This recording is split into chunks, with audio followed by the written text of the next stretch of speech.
اور وہ لوگ جو اللہ کے ساتھ کسی اور کو معبود نہیں بناتے اور نہ ہی وہ کسی نفس کو قتل کرتے ہیں جس کے قتل کو اللہ نے حرام کیا ہے مگر حق کے ساتھ، اور نہ ہی وہ زنا کرتے ہیں، اور جس نے بھی یہ کام کیا وہ ملاقات کرے گا گناہ سے، دگنا کر دیا جائے گا اس کا عذاب قیامت کے دن، اور وہ اس عذاب میں ہمیشہ ہمیشہ رہے گا ذلیل و رسوا ہو کر، مگر جس نے توبہ کی اور ایمان لے آیا اور اس نے عمل کیا، عمل کرنا نیک، بس یہی لوگ ہیں اللہ رب العزت ان کے گناہوں کو نیکیوں کے ساتھ بدل دیں گے۔ وَكَانَ اللَّهُ غَفُورًا رَحِيمًا، اور اللہ رب العزت بخشنے والے بڑے ہی مہربان ہیں۔ وَمَن تَابَ وَعَمِلَ صَالِحًا، اور جس نے توبہ کی اور نیک اعمال کر لیے، فَإِنَّهُ يَتُوبُ إِلَى اللَّهِ مَتَابًا، پس بے شک وہ اللہ ہی کی طرف رجوع کرتا ہے، رجوع کرنا۔ ماقبل آیات میں اللہ رب العزت اپنے مخصوص بندوں کی صفات کا تذکرہ فرما رہے ہیں جن کو عباد الرحمن کا لقب دیا گیا کہ رحمان کے بندے کون لوگ ہیں۔ تقریباً 5 صفات گزر چکی ہیں، آج 6، 7 اور 8 صفت کا تذکرہ ہے۔ 6 صفت یہ ہے کہ لا يدعون مع اللہ الہا آخر، کہ وہ اللہ ہی کو معبود برحق سمجھتے ہیں، اللہ کے ساتھ کسی کو شریک نہیں ٹھہراتے، نہ ذات میں نہ صفات میں، یعنی ان کا مشکل کشا، حاجت روا، دستگیر تمام اللہ ہی کو سمجھتے ہیں، کسی اور کے در پہ اپنا سر نہیں جھکاتے، اللہ کو مشکل کشا سمجھتے ہیں، حاجت روا سمجھتے ہیں، اور اللہ ہی سے مدد مانگتے ہیں، اللہ کے غیر سے نہیں مانگتے۔ تو یہ صفت ہے رحمان کے جو مخصوص بندے ان کی کہ وہ شرک نہیں کرتے، کیونکہ یہ شرک بہت بڑا گناہ ہے جس کے بارے میں قرآن نے خود فرمایا ان الشرک لظلم عظیم۔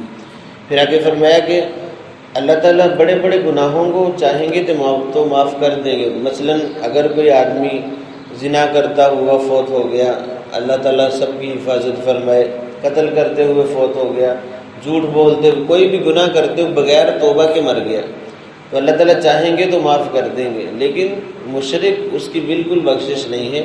ان اللہ لا یغفر ان یشرک بہ ویغفر ما دون ذلک لمن یشاء، بے شک اللہ رب العزت مشرکوں کی بخشش نہیں کریں گے۔ تو جو رحمان کے بندے ہیں وہ شرک نہیں کرتے۔ پھر آگے فرمایا ولا یقتلون النفس التي حرم اللہ، کسی کو ناحق قتل نہیں کرتے، یعنی کسی جان کو قتل نہیں کرتے بلکہ ہر نفس کی تعظیم کرتے ہیں، کیونکہ یہ جو نفس ہے یہ انسانی جان ہے، چاہے کافر کی ہے یا مسلمان کی ہے، یہ ایک انسان ہے، انسان ہونے کے ناطے کافر کو بھی ناحق قتل کرنا یہ مسلمان کے لیے جائز نہیں ہے۔ کافر کو بھی قتل کریں گے تو عین میدان جنگ کے اندر جب وہ سامنے مقابلہ کر رہا ہوگا تو اس وقت قتل کرنے کا صرف کافر کو حکم ہے، وگرنہ عام حالات میں کافر کو قتل کرنے کا بھی اسلام حکم نہیں دیتا، اجازت نہیں دیتا۔ اسلام واحد مذہب ہے جو انسانی جانوں کی بہت زیادہ حفاظت کرتا ہے، چاہے وہ جان مسلمان کی ہو یا کافر کی ہو، انسانی جانوں کو تحفظ فراہم کرتا ہے۔ فرمایا کہ وہ کسی کو ناحق قتل نہیں کرتے۔ ناحق قتل یعنی کسی کو بلا وجہ قتل کر دینا، 3 وجہ سے قتل جائز ہے۔ مثلا اگر کوئی آدمی الیاذ باللہ مرتد ہو جائے تو قرآن کا فیصلہ ہے، حدیث مبارکہ میں آتا ہے کہ جو آدمی مرتد ہو جائے اس کو قتل کر دیا جائے، من بدل دینہ فاقتلوہ، اس کو قتل کر دینا۔ امام اعظم ابو حنیفہ رحمۃ اللہ علیہ فرماتے ہیں کہ مرتد آدمی کو 3 دن پہلے مہلت دی جائے، جو اس کے شکوک و شبہات ہیں دین کے بارے میں ان کو دور کرنے کی کوشش کی جائے۔ اگر وہ 3 دن کے اندر اندر اپنے شکوک و شبہات دور نہیں کرتا پھر تیسرے دن اس کو قتل کر دیا جائے، یہ قتل حق ہے، یعنی اس کو قتل کر دینا۔ دوسرے نمبر پر اگر کسی آدمی نے کسی کو قتل کیا تو قصاصاً اس کو قتل کرنا یہ جائز ہے اور حق پر ہے۔ مثلا ایک آدمی نے قتل کیا، ورثہ کہتے ہیں کہ ہم قتل کا بدلہ قتل ہی چاہتے ہیں، تو قاتل کو قتل کر دینا قصاصاً یہ بھی جائز ہے۔ اسی طرح اگر کوئی شادی شدہ جوڑا زنا کر لیتا ہے، اللہ تعالیٰ حفاظت فرمائے سب کی، مرد ہو یا عورت، تو اس کے بارے میں شریعت کا حکم یہ ہے کہ جو بھی ایسا کرے اس کو رجم کر دیا جائے، یعنی پتھر مار مار کے اس کو سنسار کر دیا جائے، قتل کر دیا جائے۔ یہ 3 قتل ہیں حق، اس کے علاوہ کسی کو قتل کرنا جائز ہے۔ اور یاد رکھیں یہ جو قتل کرنا ہے مثلا شادی شدہ نے زنا کی اس کو قتل کرنا ہے، یا کسی قاتل کو قتل کرنا ہے، یا کسی مرتد کو قتل کرنا ہے، یہ عوام پبلک کا کام نہیں ہے، بلکہ یہ حکومت وقت سلطنت کا کام ہے کہ وہ ان کا نوٹس لے اور وہ ان کے خلاف کارروائی کرے۔ حکومتوں کا کام ہے، یہ انسانوں کا، عام لوگوں کا کام نہیں ہے۔ اگر عام لوگ ایسا کرنے لگیں گے تو ملک میں فتنہ فساد برپا ہوگا اور امن تباہ ہو جائے گا۔ عام لوگوں کے ذمہ صرف یہی ہے کہ حکومت کی نوٹس میں بات لائے اور ان کو آگاہ کر دے کہ یہ معاملہ ہے، یہ آدمی مرتد ہے علیہ باللہ، تو وہ حکومت کا کام ہے۔ ہمارے ذمہ صرف اتنا ہی، اگر ہم نے اتنا یہ فرض ادا کر دیا تو ہم اس سے دستبردار ہو گئے، ہم سے نہیں پوچھا جائے گا۔ حکومت کی ذمہ داری، اگر نہیں بھی قتل کرتی تو حکومت کے لوگ قصوروار ہیں، عوام جو اس معاملے میں قصوروار نہیں ہے، تو عوام کو بہرحال اجازت نہیں ہے۔ تو فرمایا کہ یہ کسی نفس کو قتل نہیں کرتے۔ آج اگر ہم دنیا میں دیکھیں، شرک بھی بہت زیادہ لوگ کر رہے ہیں، اچھے بھلے مسلمان کلمہ کو وہ بھی جا کر مزاروں پہ سجدہ ریز ہو جاتے ہیں، اوروں کو مشکل کشا حاجت روا سمجھتے ہیں۔ یاد رکھیں یہ بہت بڑے گناہ ہیں۔ اللہ کے نبی صلی اللہ علیہ وسلم کی خدمت میں ایک صحابی نے عرض کی، یا رسول اللہ سب سے بڑا گناہ کیا ہے؟ فرمایا کہ اللہ کے ساتھ کسی کو شریک ٹھہرانا سب سے بڑا گناہ ہے۔ پہلے نمبر پر اللہ کے نبی نے اسی گناہ کو بیان فرمایا۔ پھر فرمایا کہ اس کے بعد یا رسول اللہ، تو آپ صلی اللہ علیہ وسلم نے فرمایا کہ کسی نفس کو ناحق قتل کر دینا یہ بہت بڑا گناہ ہے، اکبر الکبائر، اور خاص طور پر اپنی اولاد کو مفلسی کے ڈر سے قتل کر دینا یہ بہت بڑا گناہ۔ عربوں میں رواج تھا، آج بھی ایسے نادان لوگ ہیں کہ وہ حمل ضائع کروا دیتے ہیں کہ ہم کہاں سے کھلائیں گے۔ یاد رکھیں ہم ان کے خدا نہیں ہیں، رزق دینے والی ذات اللہ کی ذات ہے۔ اللہ تعالیٰ نے قرآن مجید میں فرمایا ہے وَلَا تَقْتُلُوا یعنی وَلَا تَقْتُلُوا أَوْلَادَكُمْ خَشْيَةَ إِمْلَاقٍ نَحْنُ نَرْزُقُهُمْ وَإِيَّاكُمْ، کہ اپنی اولاد کو مفلسی کے ڈر سے اور غربت کے ڈر سے قتل مت کرو، ہم ان کو بھی رزق دیتے ہیں اور ان کے واسطے سے تمہیں بھی رزق دیتے ہیں۔ تو رزق اللہ دینے والی ذات ہے، اب اس ڈر سے کسی کو قتل کر دینا یہ بہت بڑا گناہ ہے۔ فرمایا کہ کسی نفس کو قتل کر دینا اور اس سے بھی بڑھ کر اپنی اولاد کو قتل کرنا یہ بہت بڑا گناہ ہے۔ اور یہ انسانی جان اتنی قیمتی ہے، اتنی قیمتی، آج چند ٹکوں کے بدلے میں انسان کو قتل کر کے بھاگ جاتے ہیں، کوئی اہمیت ہی نہیں انسانی جان کی۔ اور یہ وہ انسانی جان تھی جس کی خاطر اللہ کے محبوب پیغمبر صلی اللہ علیہ وسلم نے آنسو بہائے ہیں۔ یہ وہ انسانی جان جب ہجرت فرما رہے تھے، آخری نظر جب بیت اللہ کی طرف دیکھا تو فرمایا آپ دیدہ تھے، آنکھوں سے آنسو جاری تھے کہ مشرکین نے کیا کیا ظلم و ستم کیے، اور بیت اللہ کو خطاب کر کے کہنے لگے بیت اللہ تیری بڑی عظمت اور شان ہے، تو اللہ کا گھر ہے، اگر یہ میرے لوگ مجھے تنگ نہ کرتے تو میں کبھی تجھے چھوڑ کر نہ جاتا، اور اے بیت اللہ میں لوگوں کی، انسانوں کی عزت کی خاطر جا رہا ہوں، ایک مسلمان کی عزت مجھے تجھ سے بھی زیادہ عزیز ہے۔ اب دیکھیں ایک مسلمان کی جان جو بیت اللہ سے بھی زیادہ عزیز ہے، آج لوگوں کے ہاں اس کی کوئی وقت نہیں ہے، چند ٹکوں کے بدلے میں انسان کو قتل ہو جاتا ہے، قتل عام ہوتا ہے اور کوئی پوچھنے والا بھی نہیں، اور قاتل سر عام دندناتے پھرتے ہیں، کوئی ان کو پوچھنے والا نہیں ہے۔ تو اتنا ظلم و ستم یہ کب ہوگا؟ جب ایمان کی رتی ہمارے اندر ہوگی، ہمیں احساس ہوگا کہ یہ انسان کتنی بڑی چیز ہے، کتنی بڑی اللہ کی نعمت ہے، اور اس کا قتل کتنا بڑا گناہ ہے۔ فرمایا کہ انسان کو کسی کو ناحق قتل کر دینا۔ پھر صحابی نے عرض کی یا رسول اللہ اس کے بعد بڑا گناہ کیا ہے؟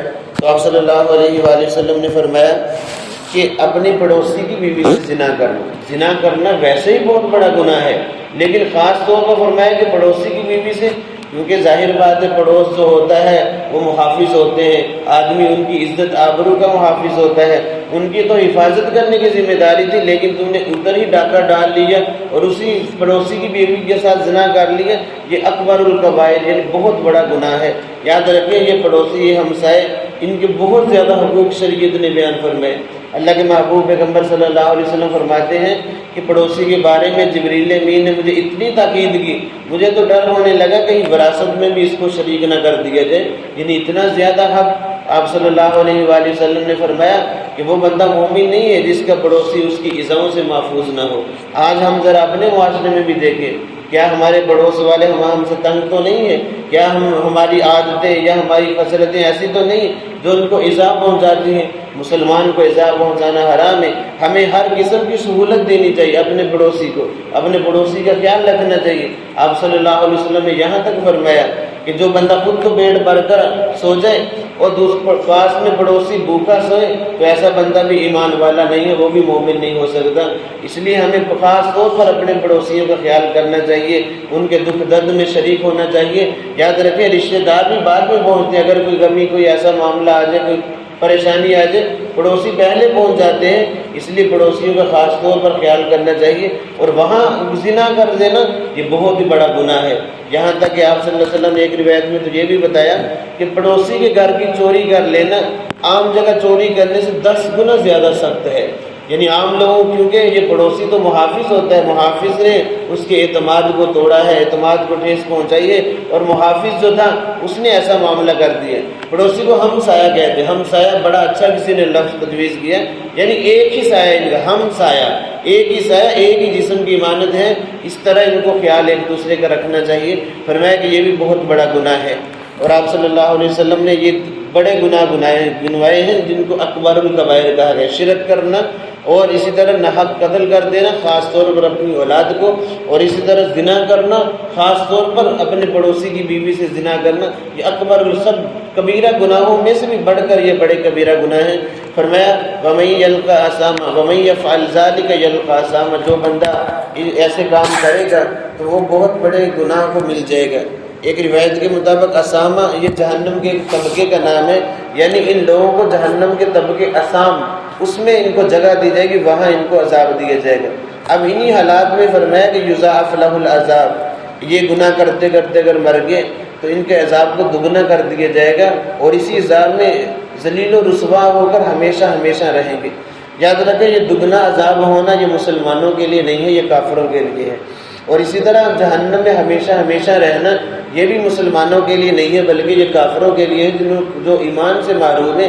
یہ ہمارے پاس جو ایمان بہت بڑی دولت ہے جو اللہ تعالیٰ نے ہمیں ماں کی گود میں عطا کی ہے۔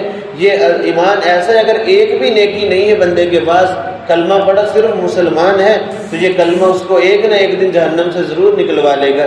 لیکن جس نے کلمہ، جو بیچارے کلمے سے محروم ہے، وہ ہمیشہ ہمیشہ کے لیے جہنم کا ایندھن بنیں گے۔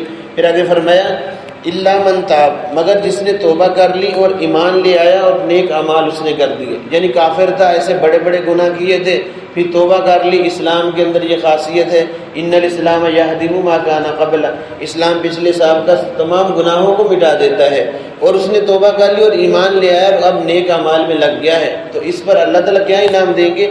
اللہ تعالیٰ اس کی نیکیوں، برائیوں کو، گناہوں کو نیکیوں سے بدل دیں گے۔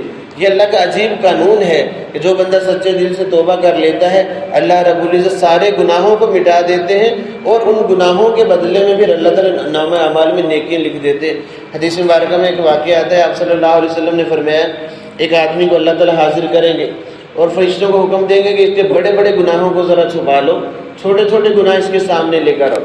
اب اللہ تعالیٰ اس سے پوچھیں گے، فرشتوں سے کہیں گے اس سے پوچھو ذرا کہ اس نے فلاں گناہ بھی کیا۔ اب فرشتے پوچھ رہے تو نے فلاں گناہ بھی کیا، فلاں گناہ بھی کیا، فلاں۔ اب اس پر تو لرزہ طاری ہو جائے گا، یہ تو گھبرائے گا کہ بس آج تو پھنس گیا میں، مجھے تو سارے میرے گناہ گنوائے جا رہے ہیں، کیا بنے گا میرا؟ تو اچانک اللہ تعالیٰ حکم دیں گے کہ میرے فرشتوں اس میرے بندے کے ان گناہوں کو نیکیوں میں تبدیل کر دو۔ اب وہ فرشتے ان گناہوں کو جو صغیرہ گناہ ہوں گے نیکیوں میں تبدیل کر دیں گے۔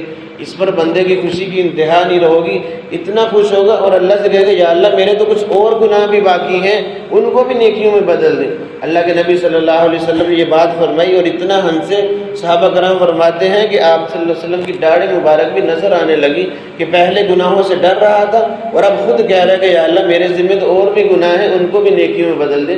انسان حریص ہے، تو اللہ تعالیٰ اس طرح انسان جو سچے دل سے توبہ کرتا ہے گناہوں کو نیکیوں میں تبدیل کر دیتا ہے۔